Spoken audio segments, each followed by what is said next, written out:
Armstrong for Westerkamp again, and he caught it behind his back. Kellogg's throw is going to be tipped and caught. It's caught. It's caught. It's a touchdown, Westerkamp. Tommy looking left, throws for Westerkamp in the back corner. He goes up, makes a catch. Touchdown, Nebraska.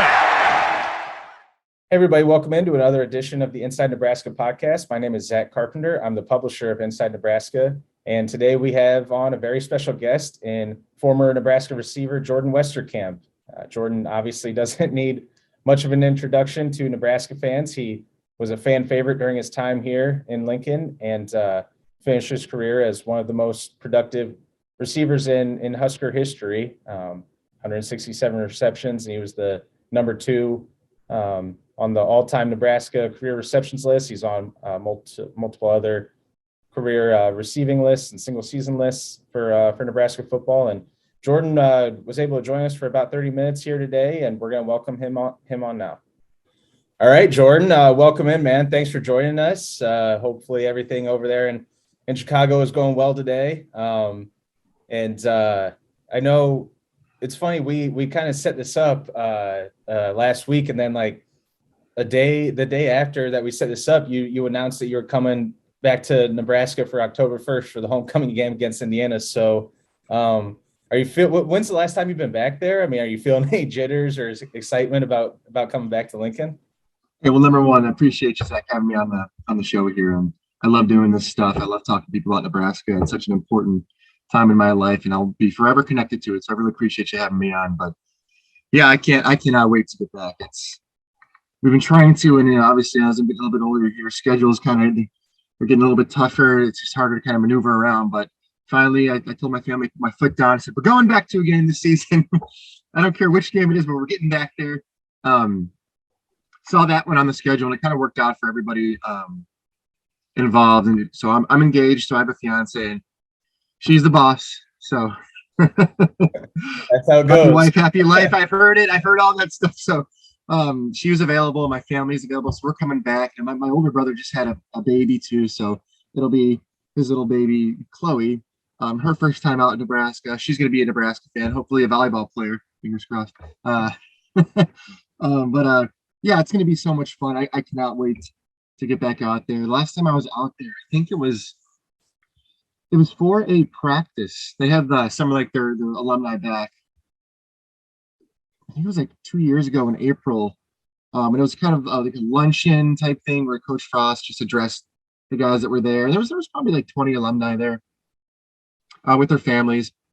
And then we watched the practice, and it was just a good time out there. But it wasn't a game weekend or a game day weekend, so it didn't get to experience that. That's been some time. I think last game I was at, it might have been the Michigan State game a few years back, the snow game at home where they beat Michigan State. I can't remember. That might have been 2017 or no, that would have been 2018. I think 18. But there's nothing like it. I can't wait to get back, and it's Lincoln's the best. It's one of my favorite places on planet Earth here. I love getting back there. I love the people there. I love everything about it. I love the game day atmosphere, so I freaking can't wait. And I'm pretty sure when I go, I'll be able to watch the game from the sideline, which is awesome. Sorry, family, you guys will be in the stands, but I'll get to see it from the sidelines and be close up to the action. So I can't wait. There's just so many great memories there, and I'll be able to take my family kind of on a stadium tour and show them my captain pictures and the receiver record stuff on the wall, and that's pretty cool. So I'm looking forward to it. I can't wait to get back. There's gonna be some people going for the first time, so I just can't wait to see their reactions to everything and the sea of red on game day. Yeah, you gonna maybe strap on the old helmet and shoulder pads, walk out of the tunnel, maybe try to get some harken back to the face. Gosh, I wish my helmet. I got my helmet right behind me. Throw it on. But I wish, man. I mean, I watch these games and I reminisce, and I just during the season, I miss it so much. But it's such an awesome time in my life, and it's such a great memory. I'm so fortunate to have had the career I had at Nebraska and been a part of that program, that tradition. So it's such a cool thing. But man, maybe I will bring my helmet. Just flat. Have someone film me running out of the tunnel. It's a good social media opportunity for you. Right. There you go. Oh yeah. I mean, I've honestly I don't think I've ever asked anyone this, but I mean, you were a pivotal player. You're a two-time captain. for that team. So like, if we're talking about coming out of the tunnel and a game day atmosphere, what in the moments leading up, like in the locker room and the walk to that tunnel, when you know it, like it's about to be on, like what is that? What's going through your mind there? I mean, is it just all nerves? Is it just all juiced up? Yeah. Calm yourself down. What was that like back in your playing days? Yeah, the first few years it was nerves. It was always nerves. The last couple of years it was more just like you're just juiced up. You're used to it. By that time you're kind of used to it. I mean, you never get used to it, but it's something that you're kind of adjusted to as much as you can. At that point, when you're my junior and senior year, I was just like, oh, I can't freaking wait. Let's go. You come out of the tunnel. You got the fans roped off. Got the fans screaming at you. Normally, the captains would go out first, and that was kind of a rotation that we would do. We'd come out first, then we'd see the whole team run out. We do the coin toss and all that good stuff. But yeah, I mean, it's second to none. I mean, that tradition, the tunnel walk, it's so cool. It's one of the coolest things. I mean, when I first went to Nebraska 1,000 years ago when I was getting recruited, that was one of the things that grabbed me. I mean, when I did that, and I'm a junior, I'm 16 years old and in high school on a visit there, and people are screaming my name and stuff. I'm like, oh my God, what's going on? It's the coolest thing I've ever been a part of. I mean, that was so cool. And then I fast forward, now I'm actually a player there, and I'm doing it for real. And then it's such a cool freaking moment. Again, so fortunate to have been able to experience that so many times. And that's a once in a lifetime a feeling, once in a lifetime moment to be able to do that, game after game. It's just so cool. Yeah. Do you share those experiences? I don't know if like some of the high school athletes you work with now, which we can talk about a little later, but do they ask you like what the experience was like? Do you share some of those, like, because you mentioned when you were being recruited, that's the thing that like grabbed you was the atmosphere. Are you like try to tell them, but like not be hyperbolic? Do you tell them like a narrative, dramatic story about what it's like to walk out and be in that atmosphere? I know these kids, and they're getting recruited. They go through so much. So I really try not to be biased and get in their head at all, and let them make their decisions on their own. But they ask me, I tell. So, hey, how was your time in Nebraska? I let them know. I mean, it was second to none. I'm not lying to them, telling them the truth. I mean, it was amazing. So, yeah, anytime those guys ask me or reach out, hey, I'm thinking about this place. Well, how is it? Is it, blah, blah, blah. Whatever they ask about, I'll let them know, my experience with it. But like I said, I know these kids, the recruiting process, I mean, year after year, it starts earlier and earlier and earlier for these kids. And I know they're going through so much. The families go through so much. It's a family decision. There's so much that plays into it. And these kids are so young. So I really try to stay out of their heads as much as possible. But if they ask, I'll definitely give them my experience on the matter. Yeah, I mean, obviously you're very happy with the decision you made back in, 2011, Yep. Probably when you committed, 2012, signing your name and joining Nebraska as a freshman. I mean, what was that like? Because it was, you wound up, you were kind of the first or second group that for Nebraska that joined the Big Ten. What was the transition like of growing up watching Nebraska in the Big 12? Then you're playing in the Big Ten now. I mean, was it like more than it's hyped up to be? Was it pretty similar? What was that experience like? So here's a funny thing about it. This might upset some Nebraska fans. I didn't really watch a whole lot of Nebraska growing up. I was Chicago based. The team we watched was Notre Dame. Mm-hmm. Notre Dame, Miami, like just those big, I remember watching a lot of Miami. USC was huge. Texas. Those are the teams that were kind of been running the tables. So I didn't know much about Nebraska. They sent me a little USB drive when I was a sophomore in high school, and I was like, oh, I'll check it out. Plug it in, and I'm like, holy crap, this place is amazing. But again, like my dad went to the University of Illinois and played football there until he was injured, and he had to go to a little bit of a smaller school here in Illinois. But that was growing up. My dad had a cool Rose Bowl jersey from Illinois. I mean, so I watched that school. I watched Northwestern, again, in-state schools. I'm from Illinois, so I didn't know much about Nebraska. I didn't really follow them that much, so I never really got to see them. I mean, they were on TV, and I just caught the game for a few minutes. That was it. But I didn't go out of my way to watch them until I, obviously recruited by them. Okay, let's pay attention. Then I started really paying attention to the first year in the Big Ten, and they were pretty darn good. I was, oh, that's awesome. I can't wait to go there. And then I take my visit there my junior year, blown off, my feet. And I committed there pretty early in my recruiting process.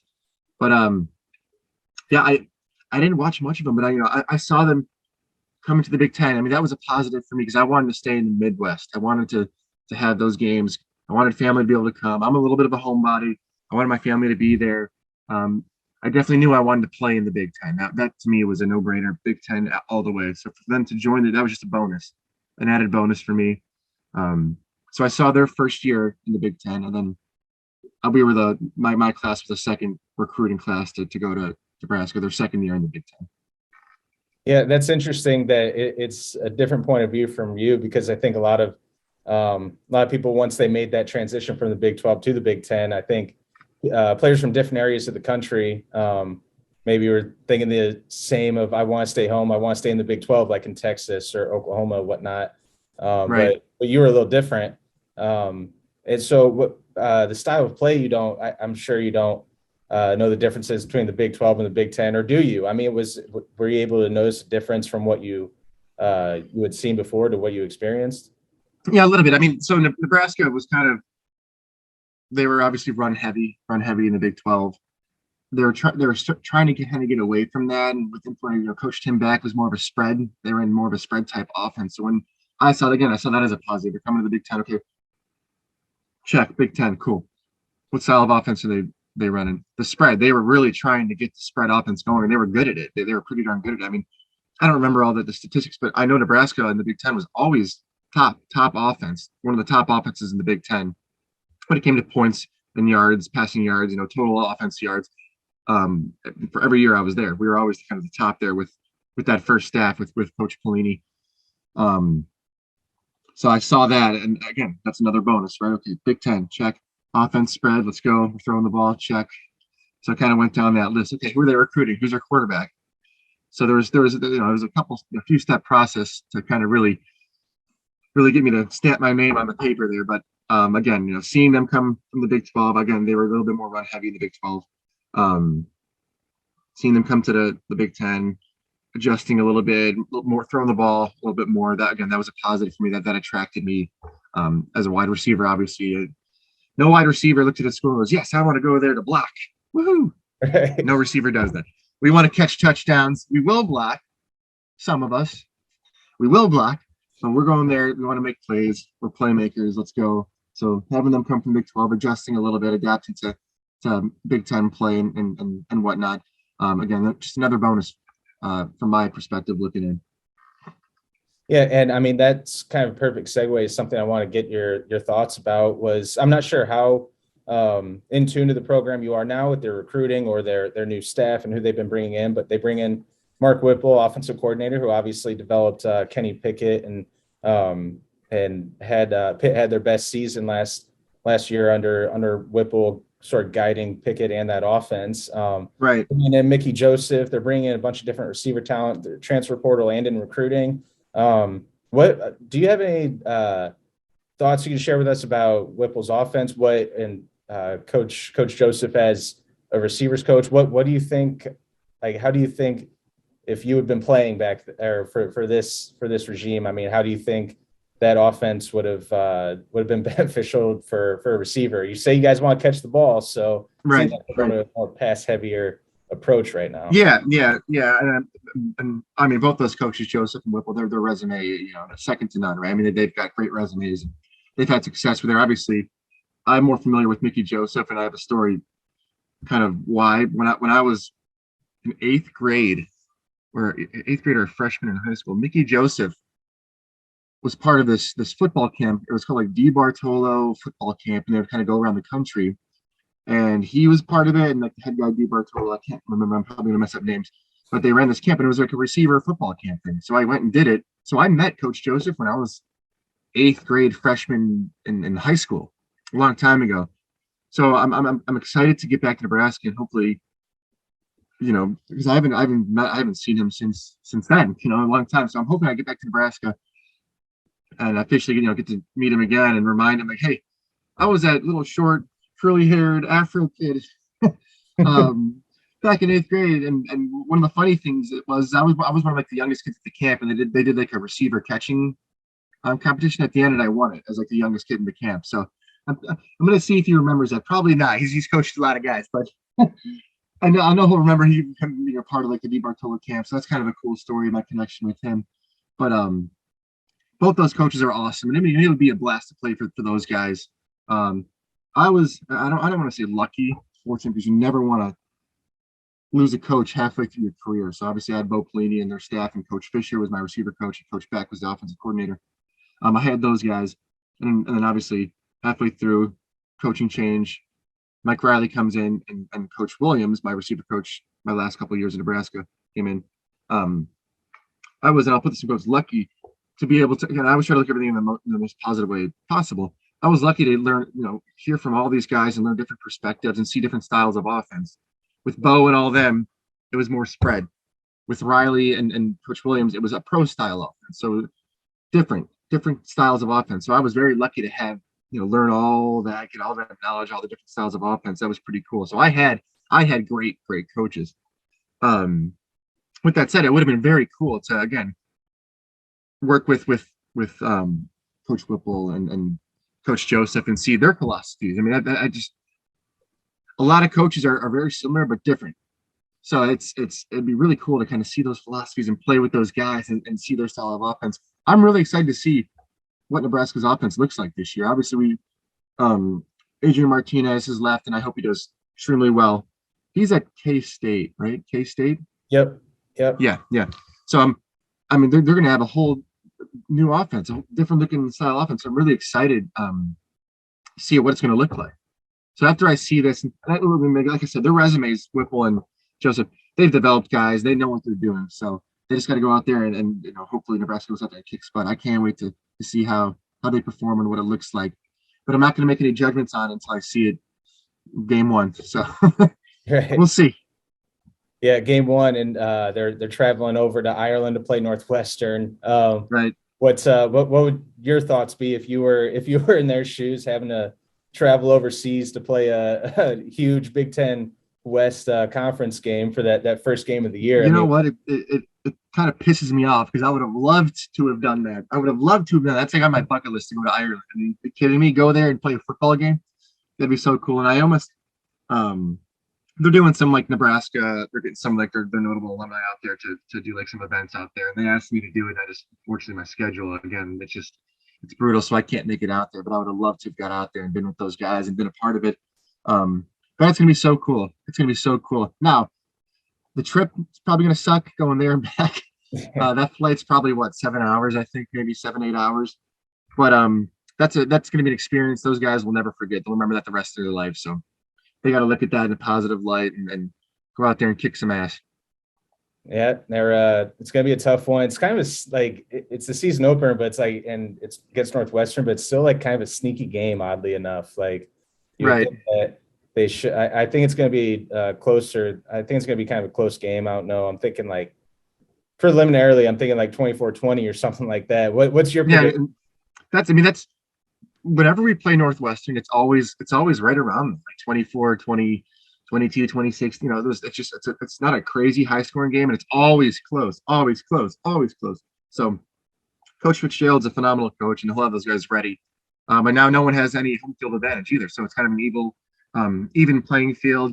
It'll be interesting to watch that game. It can go either way, so we'll see. But I'm optimistic, and I think Nebraska is going to be a much better team than they have been in the past this year.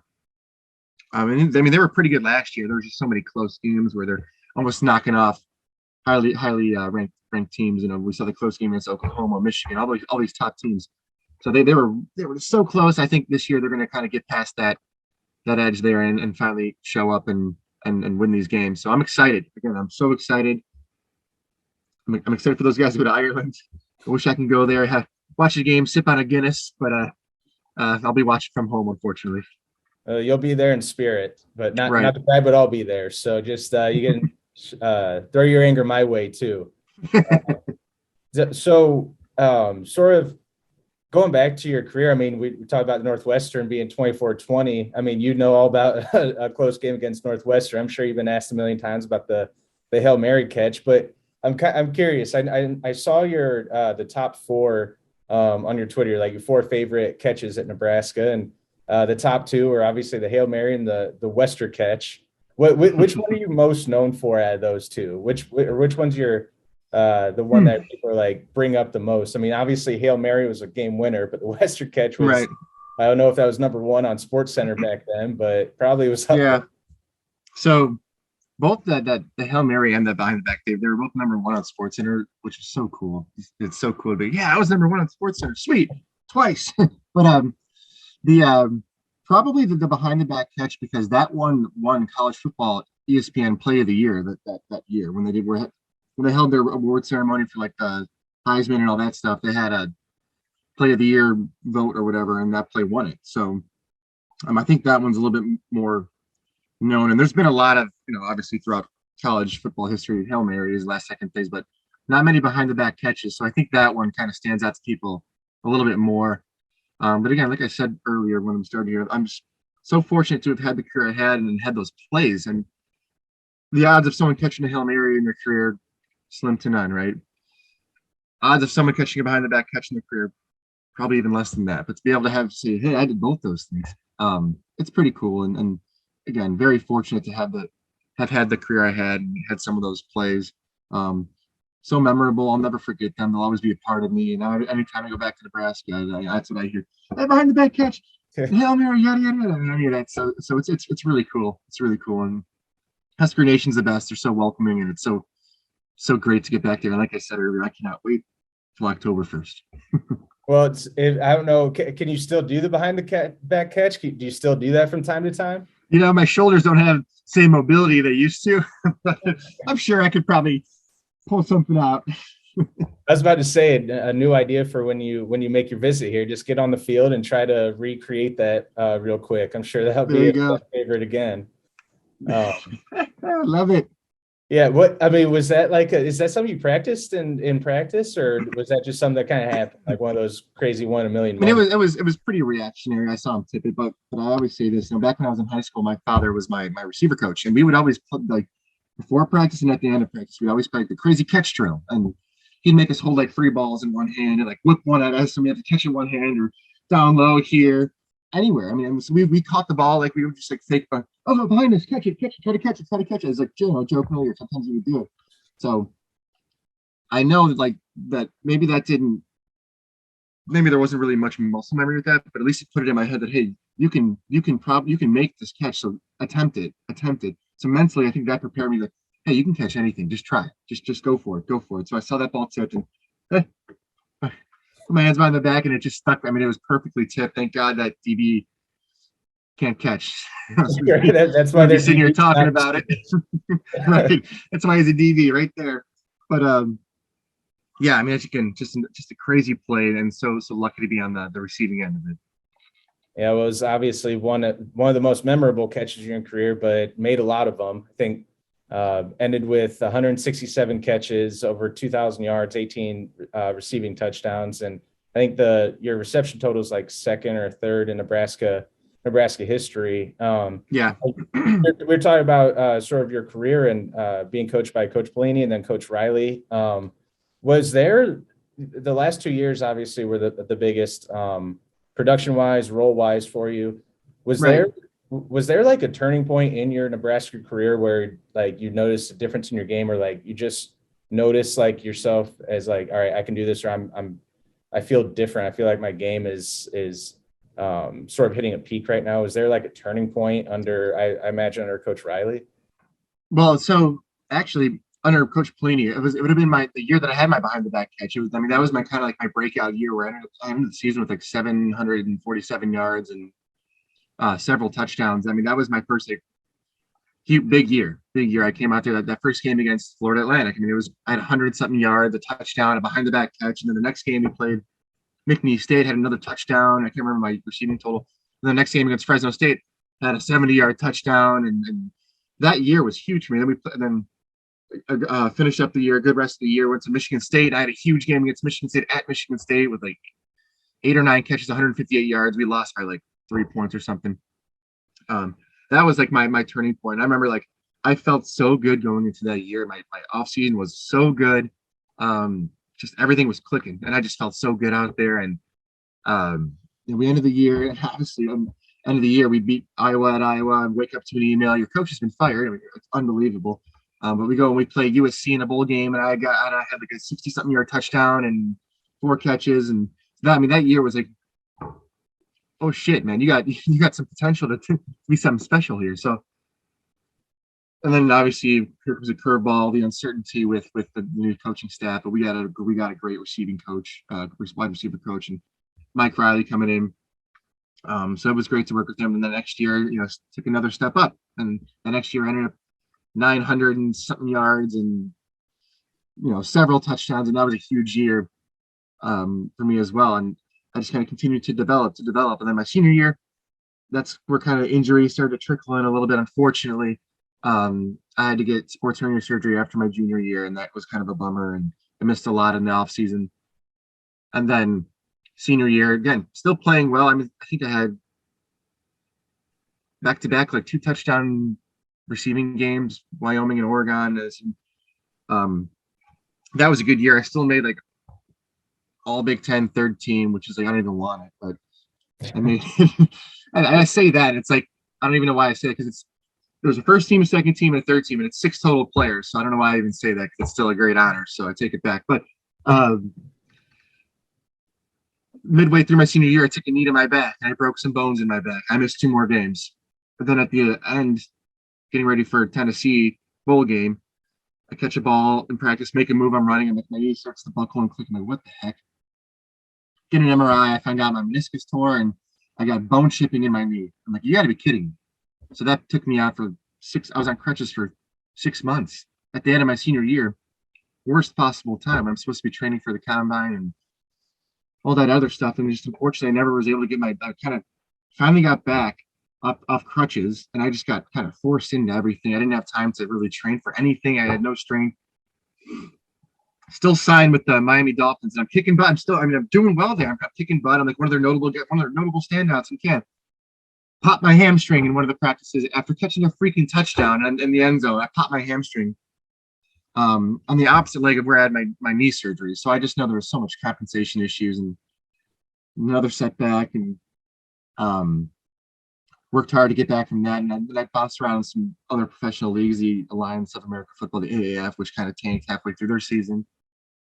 Then there was the XFL, but COVID, so that season got so just kind of a rough finish to my football career. But man, I would redo it in a heartbeat. So I always, again, look at the positive side of things. I'm very content with my career and what I did. Again, very fortunate. We talked about it. I have some of the craziest plays. I had a great career in Nebraska. Obviously, injuries held me back a little bit. And the thing that gives me comfort is I know it was never a skill. There was never an issue with skill. It was always at the end of the day, just my body just couldn't keep up, unfortunately. And that's how it is with a lot of guys. So I know I'm not alone in that regards, and it's just part of the job. I got my butt kicked a little bit playing in the Big Ten, slot receiver. I got beat up, but again, I would redo it in a heartbeat. Yeah, and I know we only have a couple minutes left here, but that was one other thing I was curious about is you had a very productive career, but I'm sure obviously you went up again, had playing tough matchups there in the slot against some nickel corners. Who were the defensive backs in the Big Ten who you either loved going up against or you hated going up against? Yeah, there was always a few guys that I'd get excited about. Like there, Murray from Minnesota was a good player, number 31. Robinson from Oregon. This kid was 6'4", like a nickel, 6'4" nickel, which is, you don't really see that. Normally the nickels are smaller guys, but he came out there, he's 6'4", and he moved like a smaller guy, which was he was so skilled. But it was good to go against a guy like that and learn from it and get better. And still did well against Oregon, so that was a fun game. But yeah, I mean, I could, of course, I'm not going to think of any on the spot anymore right now because my mind's all over the place. But I mean, there were so many great players that I went against that helped me get better, improve my game. So thanks, guys, if you see this. But I mean, there was it's like, against USC, they always had great guys. Ohio State, I think my senior year when we played Ohio State, their like entire secondary got drafted in like the first or second round that next year. They had like Malik Hooker, I think was a guy. Malik Hooker. I don't know if that would have been the days of Bradley Roby. I can't think of it off. Yeah. Bradley Roby, and then Damon, who unfortunately I think he just had a little run-in with Damon Arnett on the Raiders. Yep, Arnett. Damon Webb, Gary and Conley. Yeah, Webb, and Kyle. Yep, yeah. They were freaking Marshawn stacked. Lattimore. Yep. I mean, it was Denzel Ward. Keep Yep. going. They were freaking. I mean, it was like the guys that they had starting, the guys they had underneath in the wings, waiting to get on the field. All the other 5 stars on their team. It was incredible. I remember like we played against them. I didn't have an awful game. I had like 3 or 4 for like 50 yards, so it was okay. We got destroyed. When our quarterback got knocked out, and we had just come off of like a game against Wisconsin that we went to overtime and at Madison, and we should have won the game. The refs blew it, but yeah, that's a whole nother story. Nebraska fans are gonna love to hear that, though. I'm sure there are a lot of people feeling the same way. Oh man! Long story short, TJ Watt at the time was a defensive end, drops back into coverage with his back to our quarterback and just runs into me as our quarterback throws the ball. It should have been an easy pass interference call. They didn't call. They talked about it on the Big Ten for the next week of how they blew it and yada yada yada. It was just awful. It would have put us on like the 1 yard line, and they had scored, but their kicker missed the extra point. So we hand off the ball and keep the field goal for the win. We would have won the game. So that one stings a little bit. But yeah, home field advantage for them, right? In Madison. But we're bringing up great memories and rough. I know in this podcast, I love it. I love it. Yep. Both worlds. It's all about balance, baby. Yeah, that Ohio State secondary was that they had. I mean, like you just named all those guys. They're all first, second rounders. So that one was always a fun game. Yeah, man. I don't know if you have time just for one more. Yeah.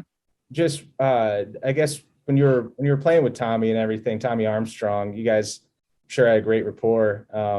What was the chemistry like? I mean, were there certain routes that he just knew? Like we've got these down mastered. Like we can eat the secondary alive with these, or what was the football X's and O's type of relationship with you guys? Oh yeah, I mean that was second to none. I mean we studied so much film together. We went over. I mean the coaches will teach you the plays, but then there's also the ways that the quarterback wants you to do some things, right? So you get the play taught to us. Me and Tommy outside of practice, whatever, we'd go over and then okay, where do you want me to be in this position right here? Okay, good. Let me go out in the game and execute it time after time after time after time after time. A lot of plays. My junior senior year were designed for me. So a lot of option routes, turn in, turn out, hook up, run a corner, run a post, whatever it might be. Me and Tommy were always on the same page with that, and that's just kind of rare now in college football. Me and him were there from our true freshman years all the way to our senior years. You see a lot of transferring now. So we had so much time to get to that point. My junior, senior year where you just saw we were clicking. We were on fire. So much time to go over all those X's and O's and find out what plays work best for us. And our the coach would ask, hey, what do you like? What do you prefer? And we don't always make this play. We know we're going to complete this 9 out of 10 times, if not 10 out of 10. So we practiced so much outside of the practice facility and went over so much film. We were always on the same page. Yeah, and I'm not sure Tommy's going to be joining you or anything in for the homecoming or any other like former players you think you'll be joining you for the homecoming? Yeah, I think so. Tommy lives out there in Lincoln, so he will definitely. I'm sure he'll bring his son Tatum. Congrats to Tommy, by the way. But Tommy for sure. I think Brandon Riley will be out there too. I'm gonna reach out to a couple other guys just to let them know that I'm going back. Hey, what are you guys doing this weekend? Because it's always fun to get back there. Make it a thing, make it a kind of a little event. Get some of the ex guys back there that played with, and just have a good time for the weekend and enjoy ourselves. And get the different perspective of not having to suit up and worry about a game. Just go out there and enjoy yourselves and be a fan for a day. Oh, listen, man, I'm sure it'll be an awesome time, and I'll be out there, so we'll be able to catch up and stuff. Maybe I'll see absolutely Tommy throw the ball to you and do the behind the back catch and everything, recreate it. So that would be excellent, man. Hey, I appreciate you having me on.